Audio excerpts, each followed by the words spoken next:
Hello, Abraham. My understanding of your teachings is that thought stimulates vibrations, which stimulates emotion, which stimulates... The thought is vibration. Okay. And you said that creation requires no action, and that the evidence will reveal itself. So here's my question. That's mostly right. Thought and vibration are one and the same. And a practiced thought is a practiced vibration that equals a point of attraction. And if you keep it up for a little while, then it becomes the reality. But the vibration is where you're wanting to put the emphasis, and we are too. Mm-hmm. Mm-hmm. So money doesn't grow on trees. It only comes from other people. And the only way to get money from other people is to either steal it or to create value which people will pay for. So if people just sit on the couch thinking about what they desire, the money, and asking for the money, and giving off the vibrations, and feeling the emotion of receiving that money, that which they ask for, but they take no action to create any value which people will pay for, then how is their income and money just going to come to them if they take no action? Well, the flawed premises that you just spewed are abundant there. And first, here's the biggest assumption that you are making, that as we resolve it, it will be easier to hear everything else. The first really major flawed premise in what you spoke here is that value only comes from action. And what is economy anyway? In other words, who gets to decide that what you do for a living is only worth $8 an hour, and while what that one does for a living is worth $50 an hour, and while that one does for a living is worth $10,000 or $10 million an hour? Who gets to define that value anyway? It's not very well defined, is it?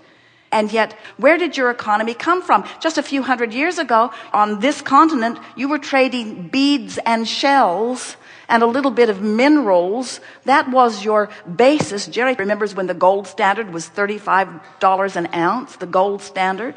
And everything was supposed to be sort of measured against that gold standard. There are no standards like that remain consistently. Who gets to define value? You're going to come round to understanding that the only true value that you can ever reap the reward from or experience the benefit of is the value of alignment with this energy that creates worlds. What kind of monetary value do you put on that? Do you ever hear anyone say, well, I've been so well for so many years, and there are so many people out there who are sick, and I've been using up all the wellness value for so long that I've decided that I'm going to be sick for a while to allow more sick people to be well, because I've been getting more than my fair share of wellness. You never say that because you don't see it as a pile of something that can be divvied out. You accept that as a vibrational relationship in some way. You haven't really defined it. Humans say, well, that one's just unlucky in sickness and that one's just lucky in wellness.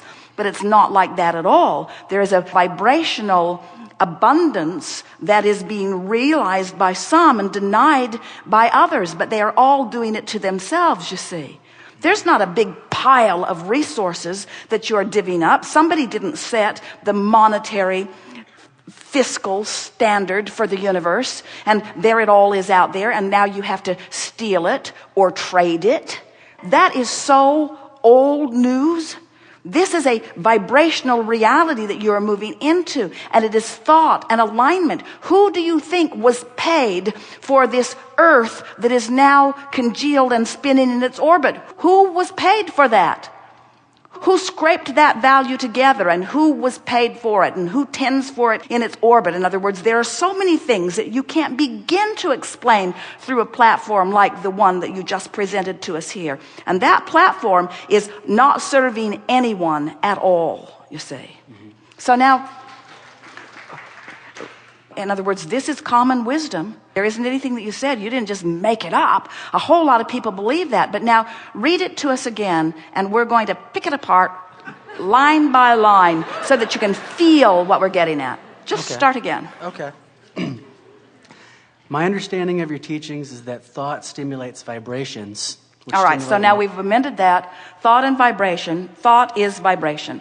And law of attraction brings more thought to it. So when I think this thought and I hold the frequency of it for as little as 17 seconds, another thought like it is going to join it. And you're calling that stimulation of thought. And we say yes. When you keep a vibration going, law of attraction is going to make it bigger and bigger and bigger. Whether it's something wanted or unwanted, it will get bigger by focus to it. And so you don't have to do anything. You can just sit You there. have to focus. Sit in a chair and focus like this.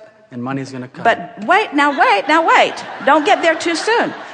Focus is doing something. Focus is harnessing the energy that creates worlds. In other words, that's like saying, you don't have to do anything. You just have to focus. And then the world will come into being. Somebody did something. Somebody did something. Somebody focused. Focus has value.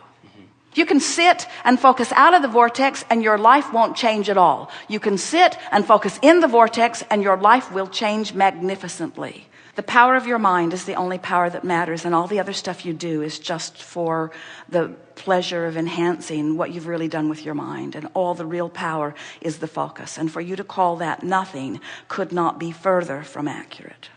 Okay. All right.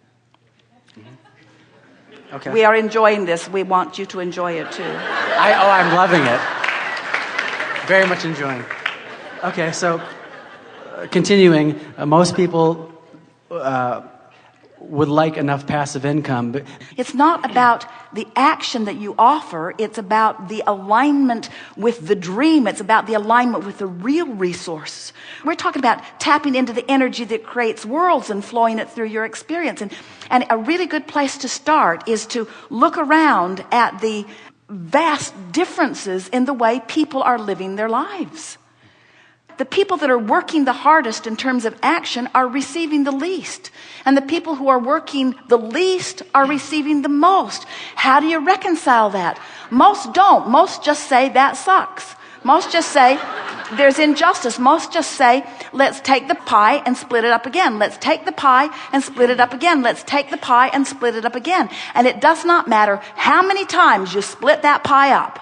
It will move into the vibrational places where law of attraction puts it. In other words, you just can't orchestrate it through action. It is a vibrational attraction or allowance that it is all about. Continue just a little bit. We have 2 minutes. Okay. So people want this income, I believe, so that they can be free to express their creativity and fulfill their deepest desire. People want it so that they will feel better. You say they want it so that they can satisfy this and this and this. What they want is alignment, and alignment brings money. And what you're saying is they want the money so that they can then observe alignment. And we say they want the alignment which will bring the money.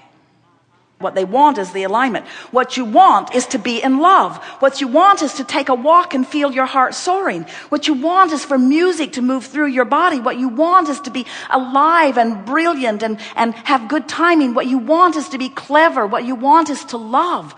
These are the things that you want. What you want is alignment. All the other stuff is irrelevant.